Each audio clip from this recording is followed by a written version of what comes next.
4 సీపోర్ట్లు కట్టినటువంటి 75 సంవత్సరాలు అయింది కదా మనకి రాష్ట్రం వచ్చి. 75 సంవత్సరాల తెలుగు రాష్ట్రంలో 4 సీపోర్ట్లు ఒక ప్రభుత్వ కాలంలో శాంక్షన్ ఇచ్చి పనులు ప్రారంభించి రేపమాపో ప్రారంభానికి నోచుకుంటున్నటువంటి స్థితి ఈ 75 సంవత్సరాల కాలంలో ఎప్పుడైనా జరిగిందా?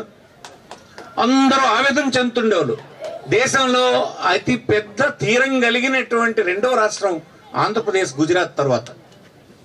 గుజరాత్లో అన్ని పోర్ట్లు ఉన్నాయి. అంత పెద్ద ఎత్తున దానివల్ల ఎకానమీ అంతా డెవలప్ అయ్యింది. ఎందుకు ఈ రాష్ట్రంలో చేయలేకపోతున్నారంటే చేయలేకపోయినాం. గడిచిన 75 సంవత్సరాలు ఎవరు చేయలేకపోయింది. ఈ ప్రభుత్వ కాలంలో 4 పోర్ట్లు. అందులో గొప్ప విషయం ఏంటంటే మన జిల్లాలోనే టెక్కలి వద్ద మూలపేట దగ్గర 4,000 కోట్లతో పోర్టు శాంక్షన్ ఇచ్చి టెండర్స్ పిలిచి కన్ఫర్మ్ చేసి పనులు ప్రారంభించి మరొక 6 మాసాల్లో ఒక బెర్త్ ప్రారంభానికి నోచుకుని ప్రపంచంతో శ్రీకాకుళం మొదటిసారిగా కనెక్ట్ కాబోతుందని మీకు సందర్భంగా మనది కూడా డీప్ వాటర్ సీపోర్ట్ మంది. అందుకోసం ఇవన్నీ అబద్ధాలు. ఉద్దానం నుంచి ఉద్దానానికి నీరు తీసుకెళ్ళాము. ఉద్దానానికి నీరు తీసుకెళ్ళండి ఎంత అవసరం చెప్పండి. ప్రతి నాయకుడు వచ్చి చూసి వెళ్ళాడు. చంద్రబాబు 14 సంవత్సరాలు ముఖ్యమంత్రి. అనేక సార్లు చూసావు కదా నువ్వు. కేవలం గ్రౌండ్ వాటర్ వల్లనే కిడ్నీస్ ఫెయిల్ అయిపోతున్నాయి. ఆ కుటుంబాలు జీవోత్సవాలాగా అయిపోతున్నారు. వాళ్ళ పేదరికం, వాళ్ళ పద్ధతి, వాళ్ళ ఆరోగ్యం, వాళ్ళ నిస్సహాయ స్థితిని నువ్వు చూసావు కదా. ఏం అటెంప్ట్ చేసావు నువ్వు చెప్పు. నువ్వు పెద్ద ముఖ్యమంత్రి, పెద్ద సీనియర్ అని చెప్తావు.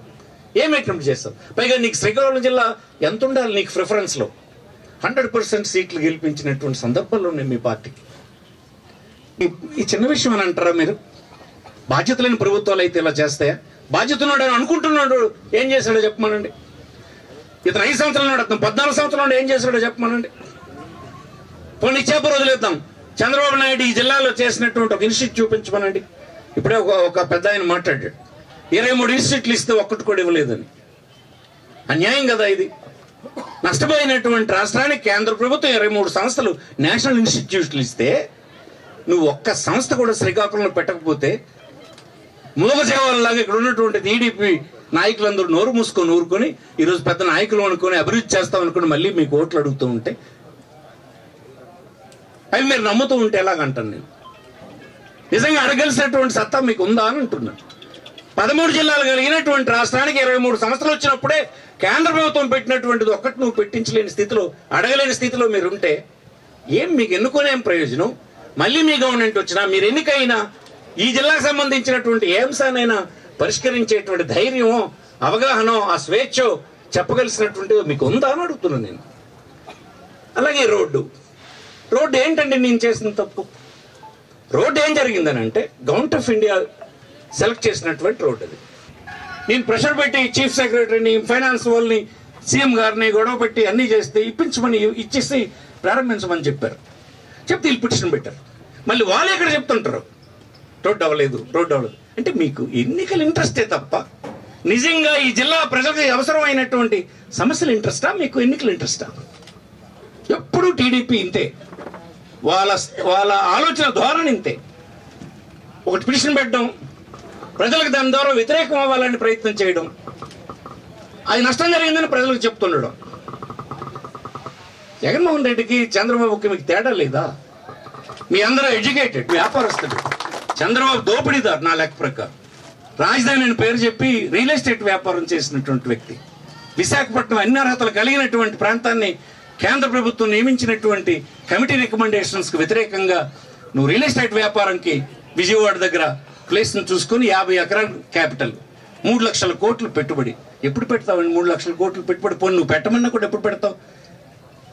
నీ 5 సంవత్సరాల్లో ఎంత పెట్టావు? 5,000 కోట్లు పెట్టావు.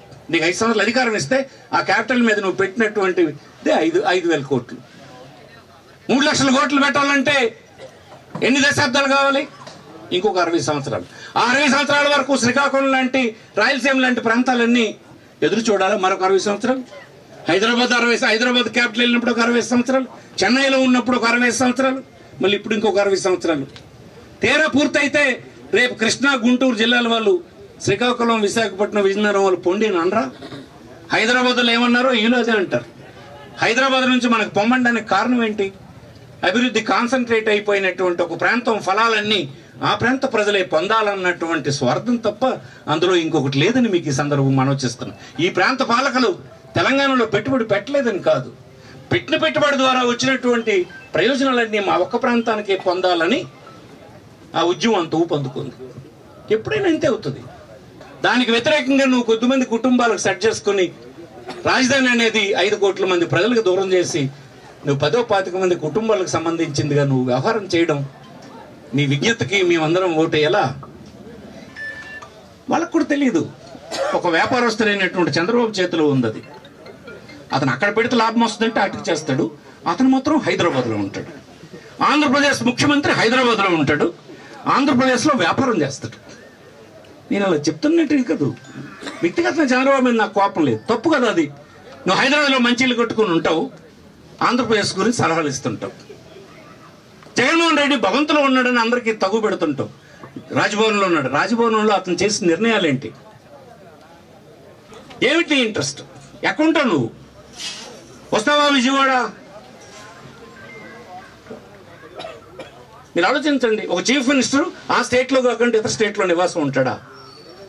ఓటు అడిగే హక్కు ఉందా? మన కర్మ కాకపోతే ఇంకో అతను వస్తాడు, అతను వచ్చి అతను కూడా అంతే.